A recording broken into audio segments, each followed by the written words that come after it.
KCN में आपका स्वागत है। मैं किंग हमीद।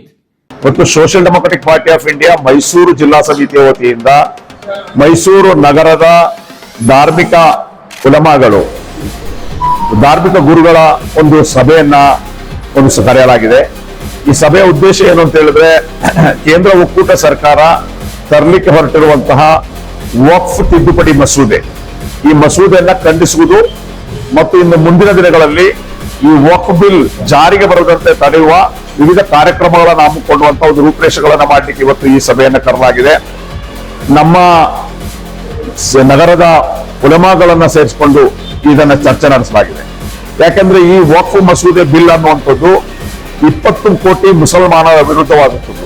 20 ಕೋಟಿ ಮುಸಲ್ಮಾನರನ್ನ ಪ್ರತಿನಿಧಿಸುವ ಯಾವ ಮೆಂಬರ್ ಆಫ್ ಪಾರ್ಲಿಮೆಂಟ್, ಯಾವ MLA, ಯಾವ ಸಂಘಟನೆಗಳು ಕೇಳದ ಒಂದು ಬಿಲ್ ಅನ್ನ ಸರ್ವಾಧಿಕಾರಿಯಂತೆ ಈ ಸಮುದಾಯದ ಮೇಲೆ ಹೇರಲು ಈ ಸರ್ಕಾರ ಹೊರಟಿದೆ. ಇದು ಸಂವಿಧಾನ ವಿರೋಧಿಯಾಗಿದೆ.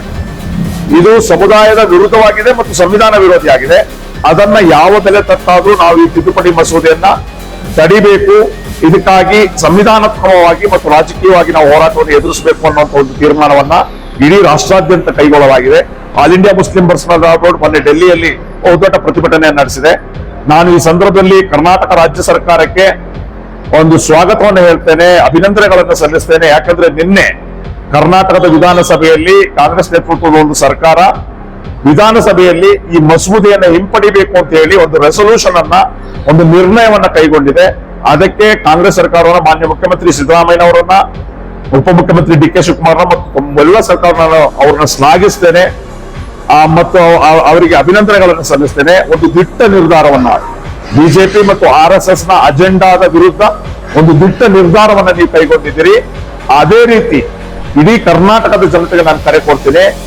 ಅಂದ್ರೆ ಸಂವಿಧಾನ ವಿರೋಧವಾಗಿ ಯಾವುದೇ ಸರ್ಕಾರ ಯಾವುದೇ ರೀತಿ ತೀರ್ಮಾನಗಳನ್ನ, ನಿರ್ಣಯಗಳನ್ನ, ಮಸೂದೆಗಳನ್ನ ಕೈಗೊಂಡಾಗ ಅದನ್ನ ನಾವೆಲ್ಲರೂ ಸೇರಿಕೊಂಡು ಇದನ್ನ ಎದುರಿಸಬೇಕು. ಮತ್ತು ಏನು MLAಗಳಿದ್ದಾರೆ, ಬಿಜೆಪಿ ಹತ್ರ ಏನು MLAಗಳಿದ್ದಾರೆ, ಇವರೆಲ್ಲರೂ ಕೂಡ ಇದನ್ನ ವಿರೋಧಿಸಬೇಕು ಅಂತ ಹೇಳಿ ಮನವಿಯನ್ನ ಮಾಡಿ. ನೋಡಿ, ಇದು ಅವರು ಬಿಜೆಪಿ ಇದನ್ನ ರಾಜಕೀಯವಾಗಿ ತೆಗೆದುಕೊಂಡಿದೆ. ನಾವು ಹೇಳುವಂಥದ್ದು ಇದು ಮುಸಲ್ಮಾನರ ಸ್ವಾಭಿಮಾನದ ಪ್ರಶ್ನೆ, ಮುಸಲ್ಮಾನರ ಅಸ್ಮಿತ ಪ್ರಶ್ನೆ, ಮುಸಲ್ಮಾನರ ಧಾರ್ಮಿಕ ಪ್ರಶ್ನೆ. ಇದರಲ್ಲಿ ರಾಜಕೀಯ ಹಸ್ತಕ್ಷೇಪ ಬೇಡ. ಇದು ಆಲ್ರೆಡಿ ಆಕ್ಟ್ಗಳಿದೆ, ಅದರಲ್ಲಿ ನಾವು ಸ್ಯಾಟಿಸ್ಫೈಡ್ ಇದ್ದೀವಿ. ವಕ್ಫ್ ನಲ್ಲಿ ಒಂದು ಕುಂದುಕೊರತೆಗಳಿವೆ, ಅದನ್ನ ನಾವು ಮುಂದಿನ ದಿನಗಳಲ್ಲಿ ನಾವು ಸರಿಪಡಿಸ್ತೇವೆ. ಹಾಗಾಗಿ ಮುಸ್ಲಿಮರ ಭಾವನೆಗಳ ವಿರುದ್ಧವಾಗಿ ಯಾರೂ ಕೇಳದ, ಮುಸ್ಲಿಂ ಯಾರೂ ಅವರನ್ನ ಅಪ್ರೋಚ್ ಮಾಡದ, ಇದನ್ನ ಸರ್ವಾಧಿಕಾರಿಯಂತೆ ಒಂದು ನಮ್ಮ ಮೇಲೆ ಹೇರ್ತಾ ಇರುವಂತದ್ದು ಇದು ಖಂಡನಾರ್ಹ. ಇದನ್ನ ವಾಪಸ್ ತಗೊಳ್ಬೇಕು ಅಂತ ನಾವು ನೋಡಿ. ಉಲಮಾಗಳು ಆಲ್ರೆಡಿ ಈಗ all India Muslim personal board ನೇತೃತ್ವದಲ್ಲಿ ಉಲಮಾಗಳು ಆಲ್ರೆಡಿ ಒಂದು ಇದರ ವಿರುದ್ಧವಾದ ನಿರ್ಣಯವನ್ನ ಕೈಗೊಂಡಿದ್ದಾರೆ. ಮೈಸೂರು ಜಿಲ್ಲೆಯಲ್ಲಿ ಯಾವ ರೀತಿ ಕಾರ್ಯಕ್ರಮಗಳು ಹಾಕಬಹುದು ಅನ್ನುವಂಥ ವಿಚಾರಗಳು ಚರ್ಚೆ ನಡೆದಿದೆ. ಮುಂದಿನ ದಿನಗಳಲ್ಲಿ ಎಲ್ಲರೂ ಕೂಡ ಸೇರಿ, ಉಲಮಾಗಳು, ಬೇರೆ ಬೇರೆ ಸಂಘ ಸಂಸ್ಥೆಗಳು ಎಲ್ಲರೂ ಸೇರಿ ಮುಂದಿನ ಕಾರ್ಯಯೋಜನೆಗಳನ್ನ ನಾವು, ಈ ವಕ್ಫ್ ಅಮೆಂಡ್ಮೆಂಟ್ ಡೇಂಜರ್ ಬಗ್ಗೆ ಗೊತ್ತಿಲ್ಲದ್ರೆ ಈ ರೀತಿ ಪ್ರಾಬ್ಲಮ್ ಆಗಿದೆ. ಈಗೇನಿತ್ತು, ಹಿಂದಿನ ಕಾಲದಲ್ಲಿ ವಕ್ಫ್ ಬೈ ಯೂಸರ್ ಅಂತ ಇತ್ತು. ಯಾವುದೇ ಒಬ್ಬ ವ್ಯಕ್ತಿ ಅವನು ಸಾಯುವ ವೇಳೆ ಬಾಯಿ ಮಾತಿನಲ್ಲಿ ಅವನ ವಿಲ್ ಅನ್ನ ಹೇಳ್ತಾ ಇತ್ತು, ಈ ಜಾಗ ನಾನು ಮಸೀದಿಗೆ ಕೊಟ್ಟಿದ್ದೇನೆ ಅಂತ ಹೇಳಿ. ಈ ಹೊಸ ಕಾನೂನಲ್ಲಿ ವಕ್ಫ್ ಬೈ ಯೂಸರ್ ಅನ್ನುವಂತ ಆ ಒಂದು ಆಕ್ಟ್ ಅನ್ನ ತೆಗೆದುಹಾಕಿದ್ದಾರೆ. ಅಂದ್ರೆ ವಕ್ಫ್ ಬೈ ಯೂಸರ್ ಅನ್ನುವಂಥದ್ದು ಇರೋದಿಲ್ಲ.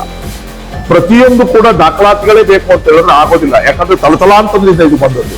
ಹಾಗಾಗಿ ಆಗೇನಾದ್ರೂ ಆದ್ರೆ ವಕ್ಫ್ ಬೈ ಬಿಲ್ ಯೂಸರ್ ತೆಗೆದುಹಾಕಿದ್ರೆ ಅವ್ರು ಏನ್ ಹೇಳ್ತಾರೆ, ಅದ್ರೇನಾದ್ರೂ ಬಂದ್ರೆ ಡಿಸ್ಪ್ಯೂಟ್ ಇರುವಂತ ಜಮೀನು ಅಥವಾ ಸರ್ಕಾರದ ವಶದಲ್ಲಿರುವಂತ ಜಮೀನು ಇದನ್ನ ಬಿಟ್ಕೊಡಲು ಆಗೋದಿಲ್ಲ ಅಂತ ಹೇಳಿ.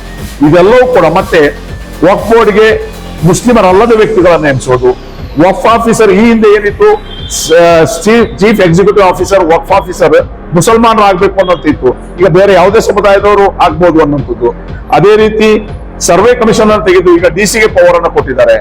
ಆಮೇಲೆ ಟ್ರಿಬ್ಯುನಲ್, ವಕ್ಫ್ನ ವ್ಯಾಜ್ಯಗಳನ್ನು ಪರಿಹರಿಸುವಂತಹ ಟ್ರಿಬ್ಯುನಲ್ ಗಳನ್ನು ಕೂಡ ಕ್ಯಾನ್ಸಲ್ ಮಾಡಿ.